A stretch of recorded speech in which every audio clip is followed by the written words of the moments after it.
Sorry for the cutoff. I didn't mean to do that. Ran out of memory. I'm not using the best equipment here. I'm not no rich man. The sicker I get, the smaller my paycheck gets. Luckily, I invested my time in my health, my job, and the apartment I have. So, yeah, I have just about the basics, what I need, my needs, and emergency future needs, just in cases that have come in wicked handy.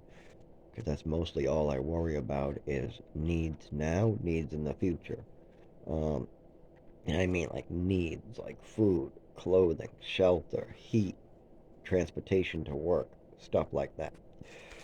Anyways, so the phone cut out, and I was in the middle of getting to the last, like, I don't know, 10 seconds of the video or so I'll just give it real quick. So I went to the teacher and explained to her that needs no, sorry. I explained to her that the cell phone I brought into the kid and they were using as calculators, that was basically really working. It really did work. The kids were acting very well behaved, everything. And to get the teacher to allow this eventually, all I did was explain to her that I'd rather have my phone broken than be responsible for putting greed before doing good. And then she asked me that am I aware um, that I'm not going to complain and there's nothing that will be done if it's broken. They're not going to do anything to replace it, and my parents, that they're not going to be able to get anybody to replace it. They are not responsible if it gets broken. I said, yes, I understand that. I would feel worse if I wasn't able to do this. And she agreed, and I was able to, whatever kid they got to keep their calculators clean and not broken.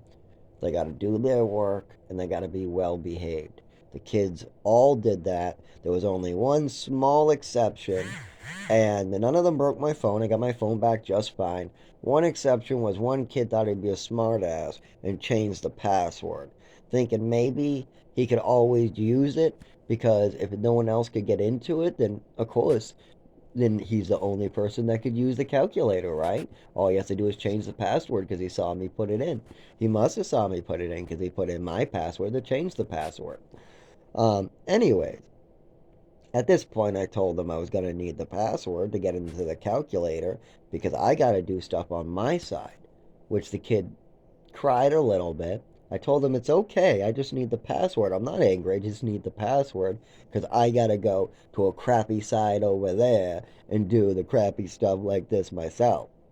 And things are going to happen over there, and I need this. And the kid understood and gave me the password freely. Now, the teacher was she was on a hair thread about to just jump in and get involved. She was just ready to say, no, no, no, no, no, no, no. What did you just do? But he gave the password back. I got into the phone, and then I said, okay, I think this kid over here should use the phone. He got very upset at that. And I gave the phone to the kid to my right, who was acting very good in class. And the teacher came over and nodded. And after class, she said, yeah, I did very well. She thought I was excellent in class and that I could be a teacher someday and all that type of stuff. And actually, I continued the teacher's aide thing. It was always good with children. But thanks to the psych record, my own drug addiction, I mean, there are things that lead up to that, but I made choices too. There were other people's choices too, though. There were other people's choices that contributed to my addiction. There were lots of drugs that I had no choice in the matter. They were forced upon me.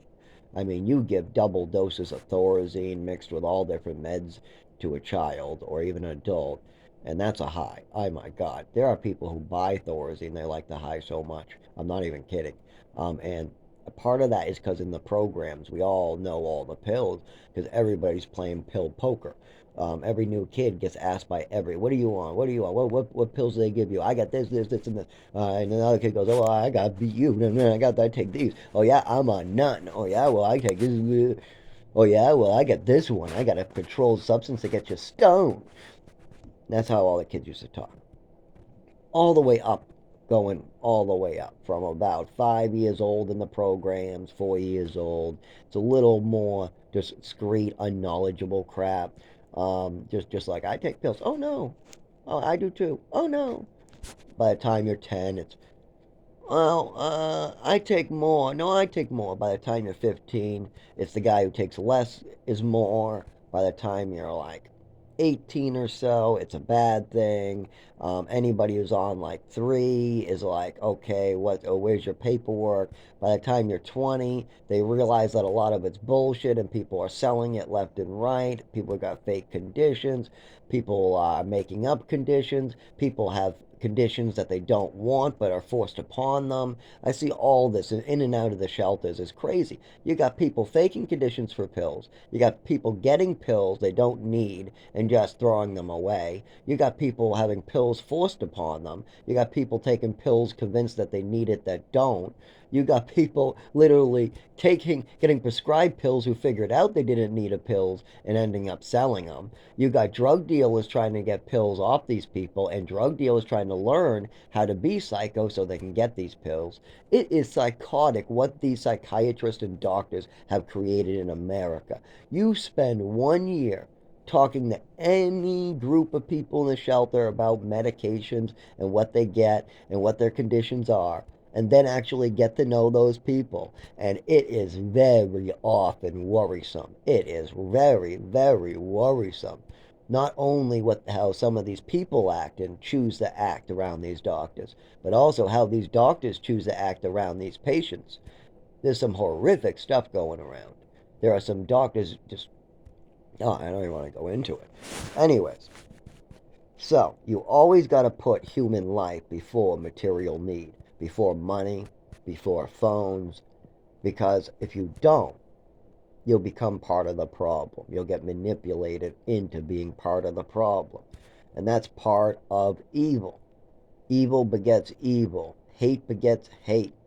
Rudeness begets rudeness. Arguments beget arguments. Negativity, you get negativity. Positivity, it's all contagious too. One person can just spread it around. Keep that in mind the next time you're worried about your phone breaking because a bunch of kids might learn something and behave better. And that's the point. That is chapter 3. That is the final chapter of the reason why you do not put material needs before human life. And I've been practicing that for a long time.